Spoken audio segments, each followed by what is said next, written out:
जय आदिवासी.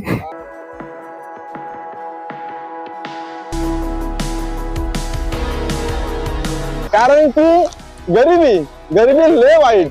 बघा मित्रांनो, आपण आता इथं नाश्ता करायला थांबलेलो आहे. व्ह्यू एकच नंबर आहे मित्रांनो, काय बोल या साईडला व्ह्यू एकच नंबर.